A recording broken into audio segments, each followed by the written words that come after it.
Voltando ao nosso módulo sobre concordância, nós vamos falar agora sobre a concordância verbal. A regra geral prevê que o verbo concorda com o sujeito em número e pessoa. Nós vamos à praia. Nós é o sujeito da ação e vamos é o verbo flexionado em concordância com o sujeito que está na primeira pessoa do plural. Nós. Portanto, o verbo também está na primeira pessoa do plural. Nós vamos à praia. Vamos agora aos casos especiais. Quando nós temos um sujeito coletivo no singular, acompanhado de um substantivo no plural, o verbo pode ficar no singular ou no plural. Vamos entender isso aqui passo a passo. O que é um sujeito coletivo no singular? Um grupo. O que é um substantivo no plural? De garotos.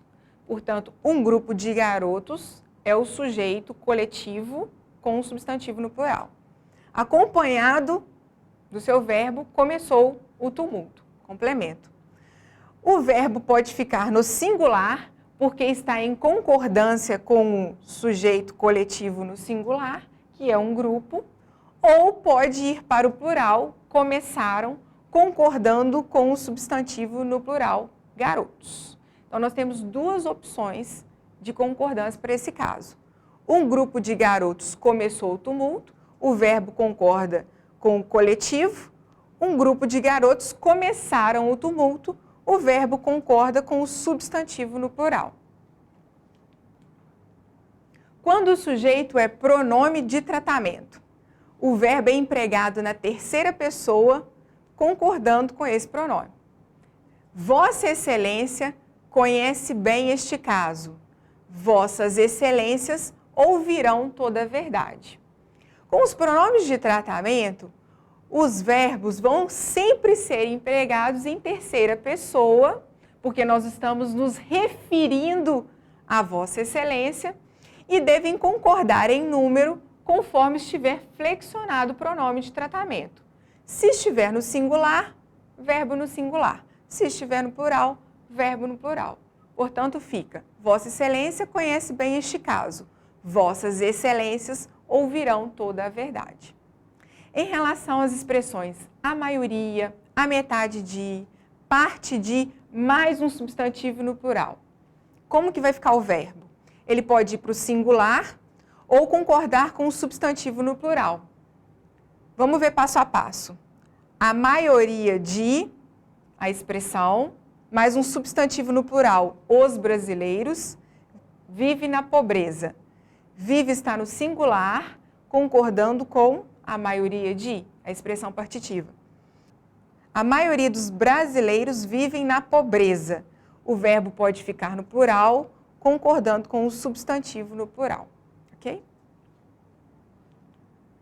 Em relação às porcentagens, o verbo pode concordar com o numeral ou com o substantivo a que a porcentagem se refere.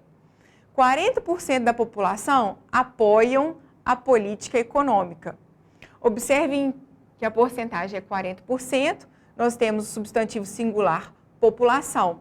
O verbo pode concordar com o numeral 40%, por isso aqui o verbo está no plural, 40% apoiam, ou com o substantivo a que a porcentagem se refere.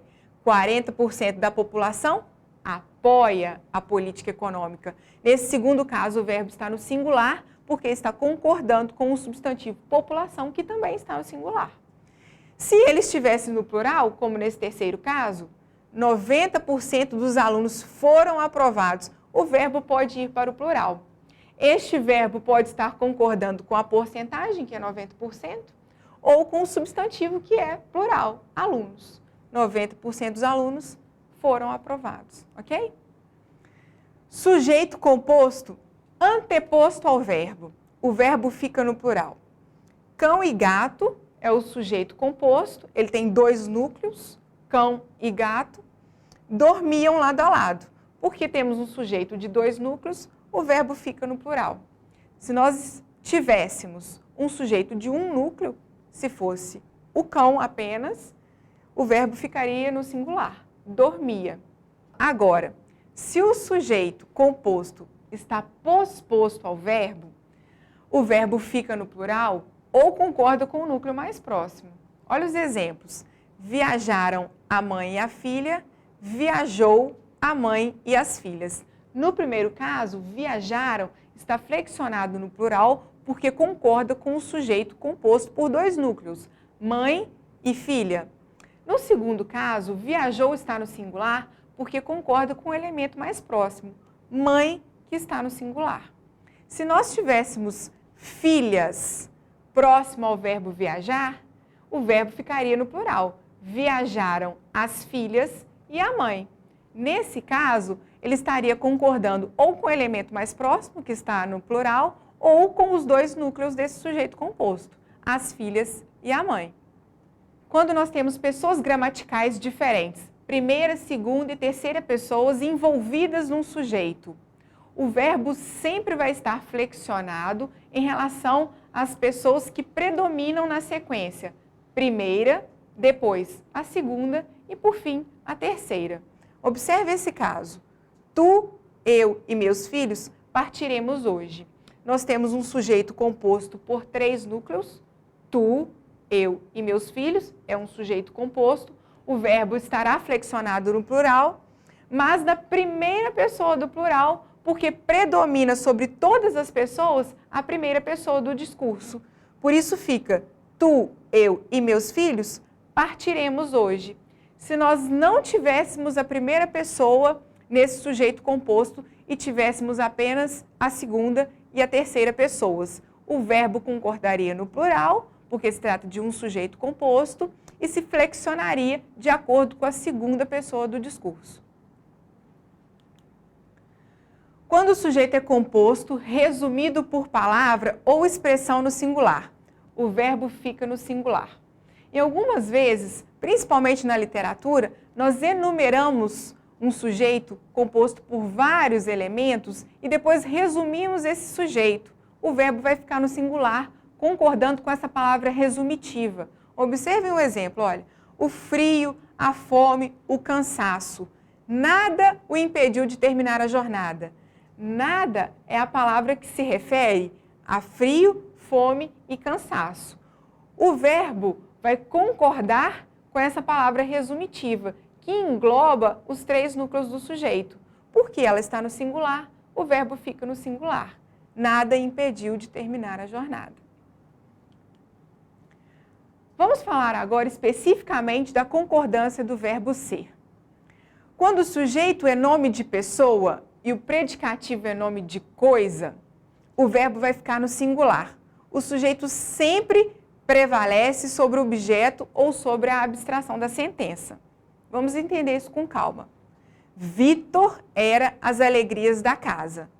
O sujeito da ação é Vitor, nós temos o verbo ser e o predicativo, as alegrias da casa, está no plural. O verbo ser, ele fica no singular porque ele concorda com o sujeito da sentença. O sujeito sempre prevalece sobre o predicativo quando ele é um objeto ou uma abstração. Neste caso, as alegrias da casa é uma abstração.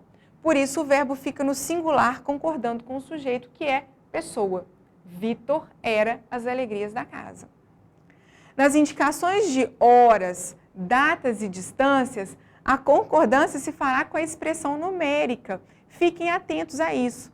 O tempo todo nós tendemos a dizer hoje é 16 de abril. Mas na gramática está prevista para a norma culta padrão da língua o verbo no plural. Hoje são 16 de abril. Vamos ver outros exemplos. Daqui ao shopping são 3 quilômetros. Nós temos aqui o verbo ser aproximado do numeral indicando distância. Por isso ele fica no plural, assim como o numeral que ele acompanha. As expressões é muito, é pouco, é bastante, é menos concordam com o predicativo do sujeito. 100 metros é muito, 2 reais é pouco, 10 quilos é suficiente. Nesses três casos, nós temos quantificações acompanhadas pelo verbo ser e pelo predicativo. Neste caso, o verbo fica no singular, concordando com o predicativo muito, pouco e suficiente, que também está no singular, ficando, portanto, 100 metros é muito.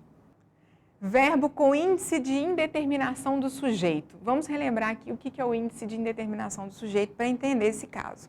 O verbo acompanhado da partícula se ficará obrigatoriamente no singular, caso se trate de verbo intransitivo. Os verbos intransitivos na nossa língua são aqueles verbos que não exigem complemento. Quando eles estão acompanhados da partícula se, essa partícula indica a indeterminação do sujeito. Se ela indica que o sujeito é indeterminado, o verbo não vai se flexionar, porque não há um sujeito na sentença para que o verbo se flexione concordando. Portanto, vai ficar vive-se bem aqui. O mesmo caso ocorre com os verbos transitivos indiretos acompanhados da partícula se. Os verbos transitivos indiretos na nossa língua são aqueles que exigem um complemento precedidos por preposição. Nestes casos, o verbo também não irá se flexionar. Precisa-se de digitadores. Observem que nós temos aqui a preposição indicando que se trata de um verbo transitivo indireto. Precisa-se de digitadores. Voz passiva sintética. Na voz passiva sintética, nós temos o verbo acompanhado também da partícula se. Entretanto, neste caso, a transitividade do verbo permite que ele se flexione em relação ao elemento que ele acompanha, porque esse elemento é o sujeito da sentença. Verbo transitivo direto acompanhado de pronome apassivador concorda com o sujeito. Vende-se galinha. Galinha é o sujeito da frase. Por isso o verbo fica no singular. Uma galinha é vendida. Vendem-se galinhas. Galinhas é o sujeito da frase. Por isso o verbo fica no plural. Vendem-se concordando com galinha. Galinhas são vendidas. Vamos ficar atentos a isso, porque muitas vezes colocamos nossos objetos à venda, não é verdade? Um imóvel. E é interessante que, apesar de ser uma regra simples da nossa língua, nós tendemos a colocar no singular quando a palavra subsequente está no plural. Por isso, vendem-se picolés é o mais ideal, é o adequado. Verbos que indicam fenômeno da natureza. Chover, nevar, trovejar. Esses verbos não se flexionam. Independente da sentença, independente dos elementos que compõem a sentença, ele sempre ficará invariável. Choveu meses nas regiões serranas. Isso alguns anos atrás, né? Verbos impessoais. Flexionam-se apenas da terceira pessoa do singular. O que são verbos impessoais? São verbos que vão indicar a passagem de tempo. Observem os exemplos. Faz 1 ano que ele se mudou. Indicando tempo transcorrido, o verbo fazer não se flexiona, mesmo que a indicação de tempo não seja 1 ano e sim 10. Faz 10 anos que ele se mudou. Isso porque esse verbo é impessoal. Ele está marcando o transcorrer do tempo. Havia meses que o dólar se desvalorizava. O mesmo caso para o verbo haver, indicando o tempo transcorrido, independente da quantidade, se são 1 ou 2 meses, o verbo vai ficar invariável. Vamos ficar atentos agora no uso do verbo haver com o sentido de existir. O verbo haver, significando existir, é invariável. Há poucas ofertas de emprego nesta época. Observem que nessa sentença ele acompanha poucas ofertas, que está no plural, mas por que significa existir, ele não está flexionado, ele é invariável. Trata-se de um verbo impessoal. Mas o verbo existir, ele se flexiona. Apenas o haver no sentido de existir, que é invariável. Observem a sentença. Existem poucas ofertas de emprego nesta época. O verbo existir, acompanhando poucas ofertas, vai se flexionar, porque poucas ofertas é o sujeito da sentença. Por isso ele está no plural, assim como poucas ofertas. Não se esqueça de participar do chat para tirar dúvidas dessa aula. Obrigada pela atenção e até a próxima.